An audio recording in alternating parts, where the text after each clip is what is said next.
नमस्कार, हाय, hello, good morning guys. आज काय जिमला गेलो नाही मी. हा, आज आहे काय आज रामनवमी. रामनवमीच्या तुम्हाला सगळ्यांना हार्दिक शुभेच्छा. आता 11 वाजलेत, मला ऑफिसला जायचंय. तर पटकन आवरू आणि आपण ऑफिसला जाऊयात. जुडिओमधून जॅकेट घेतले होते. बरं पडतं जरा बाईकवर उन्हात घालायला. आणि आणि आणि सगळीकडे एक न्यूज चालू आहे लॉकडाऊनची. तर मित्रांनो, मला प्रियंकाकडून कंटेंटची अपेक्षा आहे. माझ्या चष्म्यावर असं हे रिफ्लेक्शन फालतूचं काही पण पडतंय. हे घे. आले पैलवान. हां, लॉकडाऊन लागलं तर काय होईल, म्हणजे काय फायदे काय तोटे. आणि लॉकडाऊन मला वाटते पेट्रोलच्या संदर्भात आहे. ग्रोसरी महाग होतील आणि जॉब सगळंच महाग होणार आहे. जिथे डिझेल आणि पेट्रोल लागतात ते किंवा LPG वर आहे ना, गॅसवर जे कंपनी चालू आहे ते तर बंदच होतील. त्यांचे लोकांचं जे वर्कर्स काम करतात त्यांचं किती मोठा प्रॉब्लेम होईल. फॉर एक्झाम्पल आता माझाच ब्रदर त्यांनी मेकॅनिकल सेक्टरमध्ये. आणि त्यांनी आत्ताच घर बुक केलंय आणि त्यात असा इश्यू, किती टेन्शन तर असणार. आणि विशेष म्हणजे काय सांगायचं तुम्हाला, IT क्षेत्रातल्या लोकांना चिल आहे थोडंसं. म्हणजे अशा गोष्टींचा डायरेक्ट इम्पॅक्ट होत नाही. IT सेक्टरवर इम्पॅक्ट होतो, पण आमच्यावर ऑलरेडी इम्पॅक्ट झालेला आहे AIचा. थांब ना, विमान हलवते स्क्रीन. त्यामुळं घरून काम वाढतं. प्रियंकाचं बरं आहे, ट्रॅव्हलिंग वाचेल आणि बऱ्याच लोकांचं ट्रॅव्हलिंग वाचेल. ट्रॅफिक बंद होईल आणि पोल्युशन कमी होईल. मला वाटते मे बी मध्ये सायकलची स्पर्धा होती पुण्यात, तर त्यावेळेस ते रस्ते बंद होते आतले, त्यामुळं एअर क्वालिटी एवढी चांगली वाढली होती. दिल्लीमध्ये केलंय ना तसं 50% एम्प्लॉई. 50% वर्क फ्रॉम होम केलं आहे, कारण ज्यांना पॉसिबल आहे ते वर्क फ्रॉम होम करू शकतात. त्यांनी काय होईल की पोल्युशन कमी होईल. ते एक चांगलं होईल बरं का. विमानला काहीतरी बोलायचं. हा, बोल. पप्पा, मम्मा, आई, तर एवढं सांगत होतो मी. आणि लॉकडाऊन पाहिजे यार थोडंसं, म्हणजे कसं थोडंसं कसं रिलॅक्स होतं आणि ज्या गोष्टी पोल्युशन हे ते थोडंसं रिसेट व्हायला मदत होते असं मला वाटतं. आणि ज्या वर्कर्सला ज्यांचे जॉब जाणार आहे त्यांचं काय? जॉब जाणार आहे म्हणजे जात नाहीत जॉब, थोडासा एक पॉज मिळतो. हा, पण that will cause a lot of impact in the life. Impact होणारच. देन त्यांना सॅलरी मिळते की? नाही, सॅलरी नाही मिळत. नाही, थोडं लॉकडाऊन असल्यावर अर्धी सॅलरी मिळते ना. नाही. तो थोडा एक मुद्द्याचा विषय होऊ शकतो, त्यांची चर्चेचा विषय फॅमिली होऊ कसं शकतो. चालणार, कसं होणार? तो एक चर्चेचा विषय होऊ शकतो. पण नाईलाजच होईल. लॉकडाऊन लागेल का नाही माहीत नाही, पण मोदी सरकारने दिलेलं इंटिमेशन की बाबा की परिस्थिती होऊ शकते तशी. पेट्रोल तर ऑलरेडी अफवा पसरली आहे. मला नाही वाटत पुण्यात काही प्रॉब्लेम आहे, पण ही जस्ट अफवा आहे की बाबा पेट्रोल संपलंय. त्यामुळं पेट्रोल पंपावर गर्दी केली लोकांनी. केली आहे. तुम्ही पण पेट्रोल भरून घ्या. मला पण वाटते पेट्रोल भरून घ्यावं, टाक्या फुल करून घ्यावं. टाकी फुल करून घ्या. हम्म. No tension. आणि आणि लॉकडाऊनचं काही गॅरंटी नाहीये. म्हणजे गॅरंटी हां. राहतील, सावध राहतील, हां. एवढा त्याच्या मागचं मला वाटतं हेतू आहे. That's it. चला, आता आज रामनवमी. रामनवमीच्या तुम्हाला हार्दिक शुभेच्छा. आम्हाला काही सुट्टी नाही आहे. प्रियंकाला त्यांना पण सुट्टी नाही, पण त्यांच्या क्लायंट साईडला सुट्टी आहे. ते depend on bank to bank. समजा आमच्या बँकेला सुट्टी नाही आहे आणि प्रियंकाच त्यांच्या आहे, तर असं असतं, कधी सुट्टी असते कधी सुट्टी नसते. आम्हाला पुढच्या आठवड्यात दोन सुट्ट्या आहेत. त्याची आई बरं, आई म्हण. असं हलू एवढा खुश झाला विवान, कारण आम्ही इथे AC लावलेला आहे आणि मस्त थंड हवा खात होतो. त्याला पण माझी वाटते इथे येऊन AC चालू करत होतो. चला, आता ऑफिसला जायची वेळ झालेली आहे मित्रांनो. आज काय जिमला गेलो नाही प्रियंकामुळं, कारण तिचा हात दुखत होता. कारण ती पर्सनल ट्रेनिंग घेतलं काल तिचं, त्यामुळं बॉडी पेन होते तिला. चलो गाईज, तयारी करून ठेवू आपण, फक्त दुसरं काय नाही करू शकत. चलो, भेटूयात थोड्या वेळानंतर. रामनवमीचं इथं मस्तपैकी श्री प्रभू रामांची मूर्ती लावलेली आहे. जय श्रीराम गाईज. सकाळ सकाळ भारी वाटतं यार, असं काहीतरी सेलिब्रेशन. आपल्या ज्या परंपरा आहेत सेलिब्रेट करतायत. आपल्याला तर ऑफिस आहे, पण असं बघितल्यावर भारी वाटतं.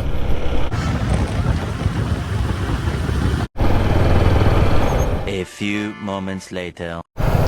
मित्रांनो चंदननगरमध्ये आलो आहे, थोडंसं सामान घ्यायचं आपल्याला. प्रियंकाचा आज पाणीपुरीचा बेत आहे. खजूर वगैरे घ्यायचं आहे बाळाला. संतोष किराणा स्टोअरमध्ये जाऊ आपण. आता ते जेन्युइन वाटतंय मला थोडं, त्यामुळे आता मी किराणा माल किंवा काही जेन्युइन वस्तू घ्यायची असेल तर तिथंच जाणार. दुकान बंद ह्या.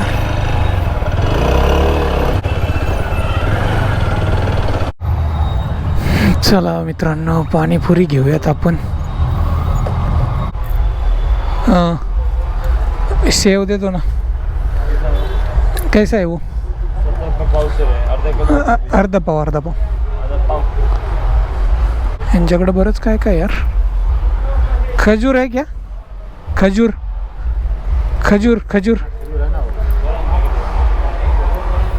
ये वाला ये कितने का है? 100 रुपये का ये.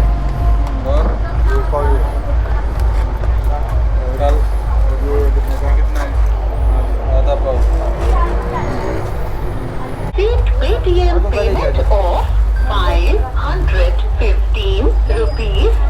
लेट्स सी गाईज, बॅगेत काय काय बसते. छोटं देऊ टाकून आपण.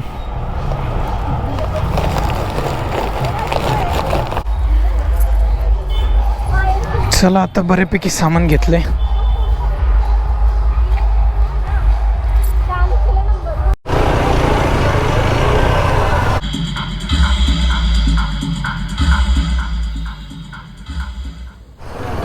मला भूक लागली मित्रांनो, जबरदस्त काहीतरी खायची इच्छा आहे. आपण आता डोसा खाऊ, स्पंज डोसा. 2 लोणी स्पंज पार्सल.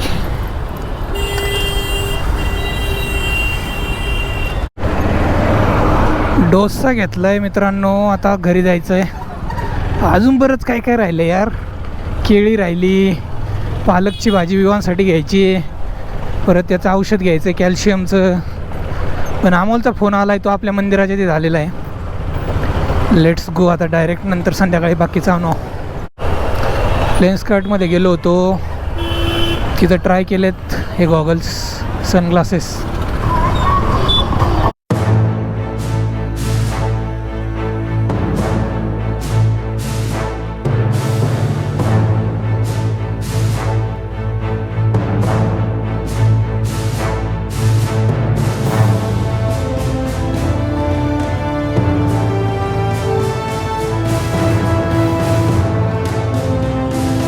प्रियंकाला तो लोणी स्पंज डोसा आवडतो तिकडचा, चंदननगरचा. त्यामुळं मी प्रियंकाला फोन केला आणि 2 पार्सल.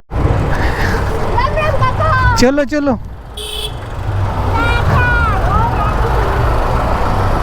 अमोल आहे इथं कुठेतरी. बघूयात आपण आता. अरे वा, मस्त डेकोरेशन केलंय.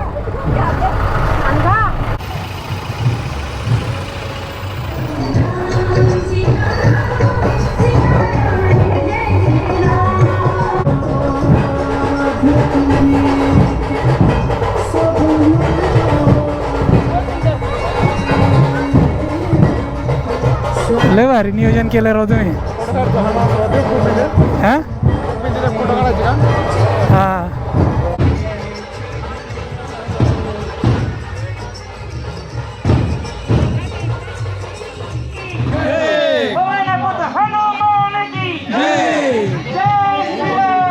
जय श्रीराम.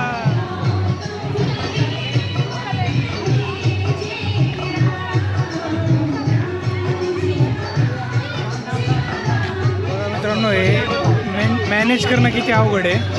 एकदम छोटे स्टेप.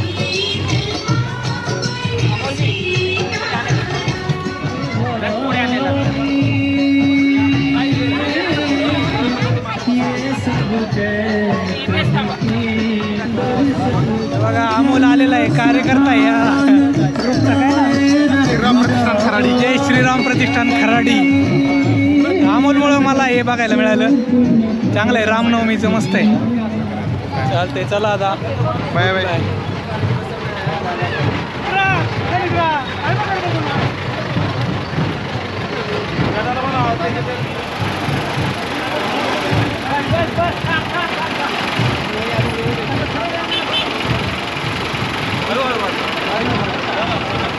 कारण ते हनुमानाला मॅनेज करणं लय अवघड आहे. तर अमोलने पार्टिसिपेट केलं आहे, म्हणजे अशा ॲक्टिव्हिटी RSS वगैरे करतो तो. तर आपल्या घराच्या शेजारीच आले होते ते. मग अमोलने मला कॉल केला, डोसा आणला. थांब थांब थांब थांब. लोणी स्पंज डोसा गरम गरम आहे अजून. 2 वाट्या दे काय चटणी काढायला. नाही एकच दे. दे दे आहे. मला खूप भूक लागली, मग तिथंच खायचं होतं डोसा. आता होईल ना 1 तासात. मला तिथंच खायचं होतं डोसा, पण म्हणलं ते आलाय मस्त काढा. जास्त कधी काढली सांगा. अंधार कमी झालाय.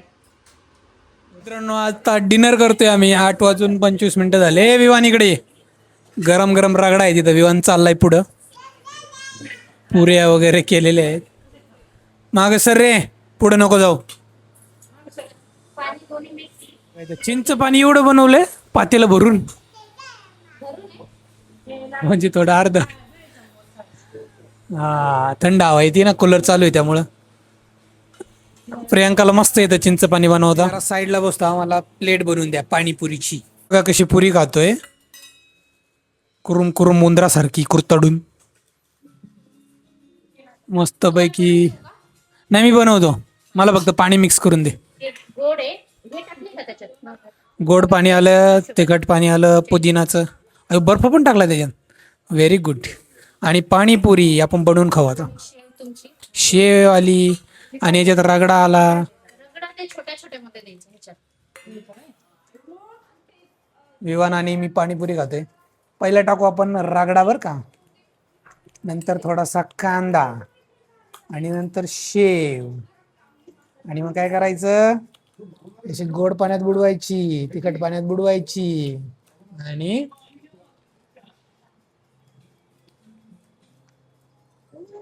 मस्त झाली.